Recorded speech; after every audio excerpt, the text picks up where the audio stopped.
Tim Wise. You might remember that name because during the campaign we read an excellent piece by him called "This Is Your Nation on White Privilege," where he compared how the Palins were treated to how they would have been treated, for example, if they were a black family or if it was the Obama family.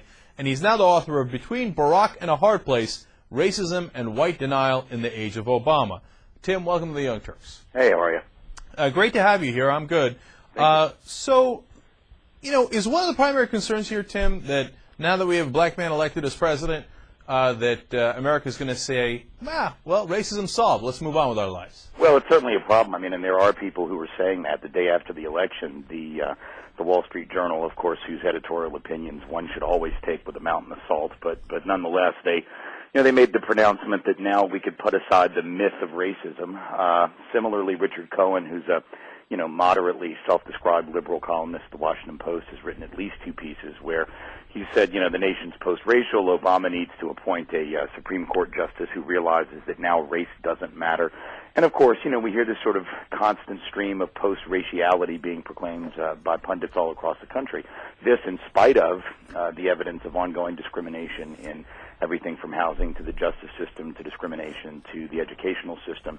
And this in spite of the survey data, which says that about 6 out of 10 white folks, by our own admission, still hold fundamentally racist, stereotypical views about the larger black community. So when you have all this evidence of individual bias in spite of Obama's victory and all this evidence of systemic discrimination, to proclaim post-raciality makes no more sense than to claim post-patriarchy in Pakistan after Benazir Bhutto won in 1988.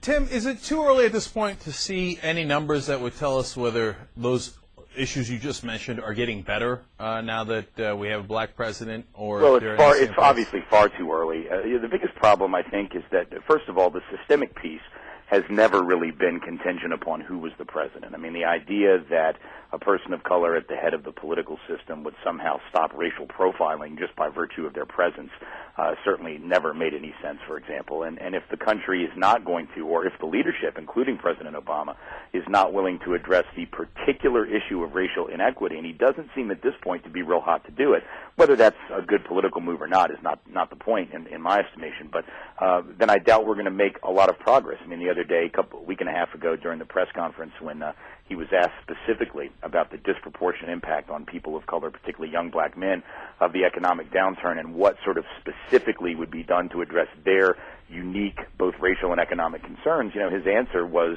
essentially rising tide lifts all boats.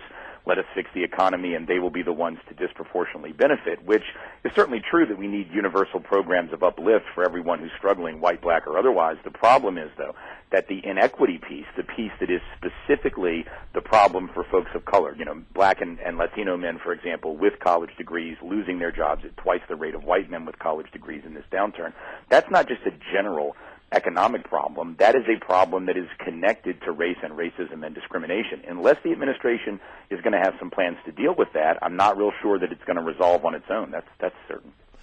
Tim, do you have any optimism that the very value of seeing a black family in the White House for 4 years might begin to disintegrate some of these racist misconceptions in the country? Well, I do, but here's the concern I have, and I write about this in the book.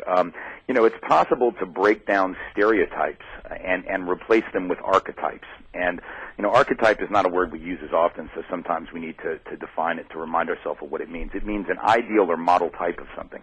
And the concern I have is that, yes, the presence of this family in the White House, the Obama family, might help break down some stereotypes about black men, about black families, people of color in general. But if it replaces them with the notion of the Obamas as an ideal or model type, so much so that other black and brown families who don't look like them, don't have their level of education, don't have their style, their affect, their erudition, their competence somehow come to be seen as especially flawed, then is that going to be a step forward or is that a step back? And I reference a study in the book that was done in the early 90s about a fictional black family, the Huxtable family on The Cosby Show, but which study is very relevant to this particular moment. This study looked at why white audiences liked the Cosby Show so much. And one of the things that white audience members would say is that they could really identify with them and help break down the stereotypes. But when they pushed a little bit further, the audience members would say, you know, what I really like is it just goes to show that if the Huxtables can make it, anybody can make it in America. And so their views toward other black folks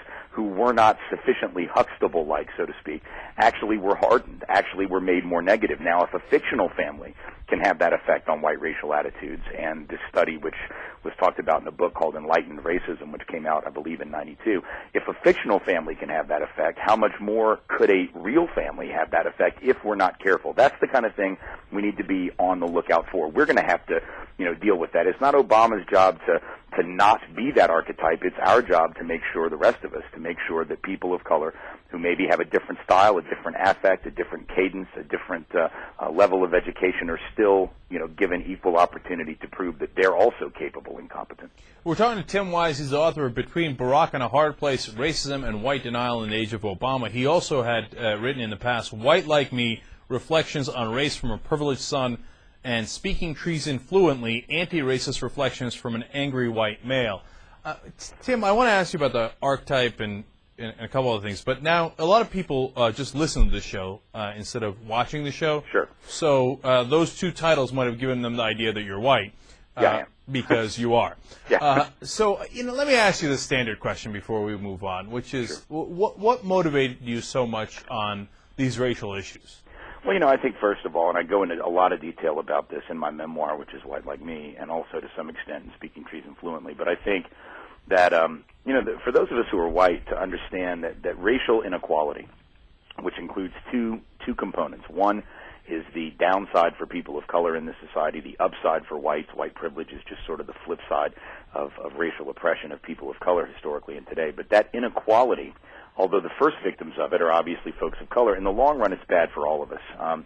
There's plenty of research that's been coming out in the last 10 to 15 years that when you have profound inequities in a society, it doesn't just hurt the people at the bottom. It actually hurts those who benefit in relative terms, but it hurts us in absolute terms. And, I can see it in my own life.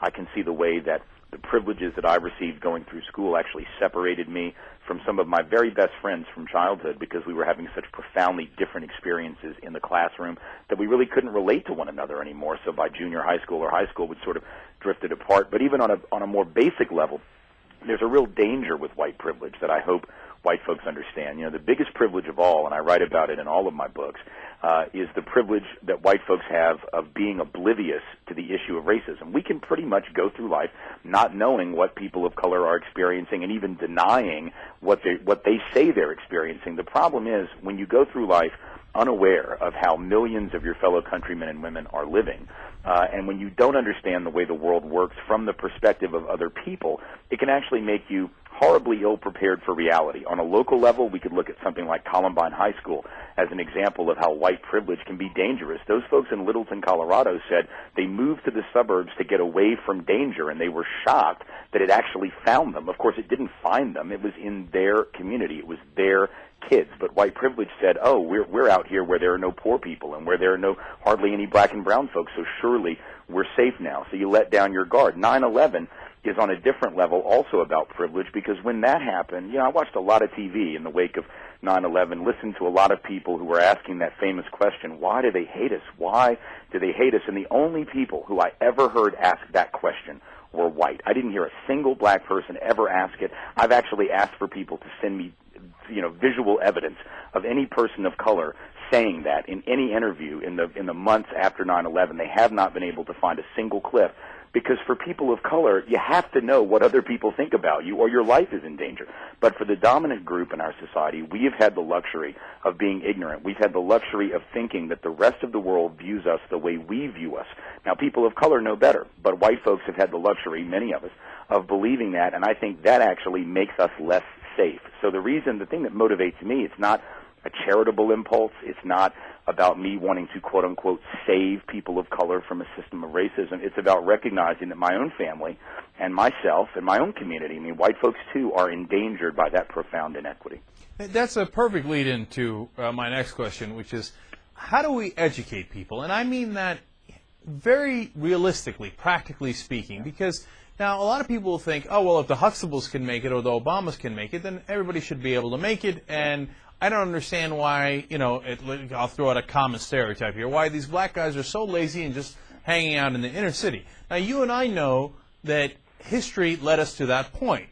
Slavery, and then people go to work in the factories, and then, they're constantly need to struggle up from this enormous disadvantage that they started with, and that tracks it's through not the just that. I mean, really, it's funny. All these stereotypes that we have about people of color are really psychological projection about things we see in ourselves. I mean, if you think about it, the laziest people probably in history were those white plantation owners who had the black folks doing all the work for them while they sat on the porch and drank mint juleps. I mean, I'm from the South, and I had family members who were both abolitionists and who were slave owners, and I'm sure that the ones who were slave owners did far less work than the people they had working for them who were overwhelmingly black, and yet they projected their own sense of inadequacy and insecurity onto black folks. The same thing is true with the violence stereotype. I mean, how could you be projecting the notion that black folks are violent when the conquest of this continent was based on violence, African enslavement was based on violence, we stole half of Mexico in a war of aggression that we started on false pretense. I mean,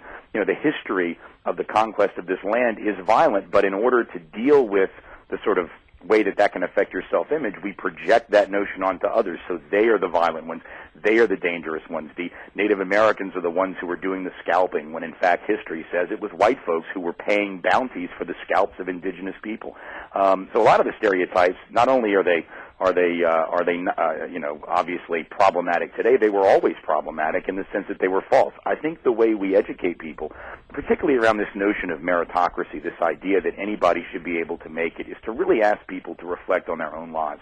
And the fact of the matter is, most of us, whether we're white, black, Latino, Asian, whatever we happen to be, most of us are not rich. Most of us are not coasting through life. Most of us struggle. We worry about how we're going to pay educational expenses, medical bills, the house, the mortgage, all of that stuff.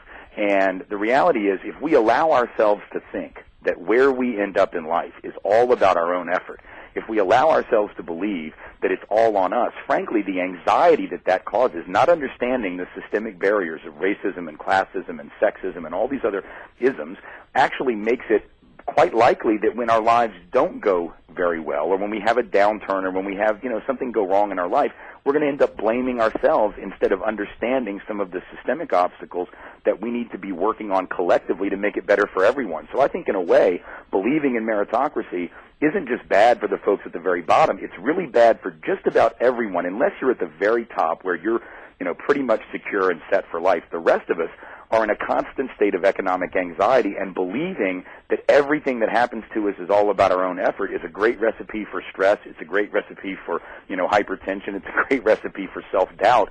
And when we then have an economic downturn like we're having right now, you're seeing it. You're seeing working class folks of all colors who are beating themselves up about not being able to provide for their family, Tim, instead of thinking, hey, let's fix the system.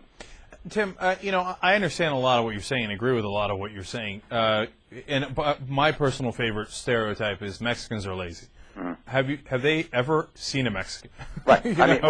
Right. So, but and you're so right about the projection, and we talk about it on a daily basis, and they're still doing it. The Rush Limbaughs and the Glenn Becks, whatever they feel, they project on to the Democratic Party. But I gotta ask you about the meritocracy, though.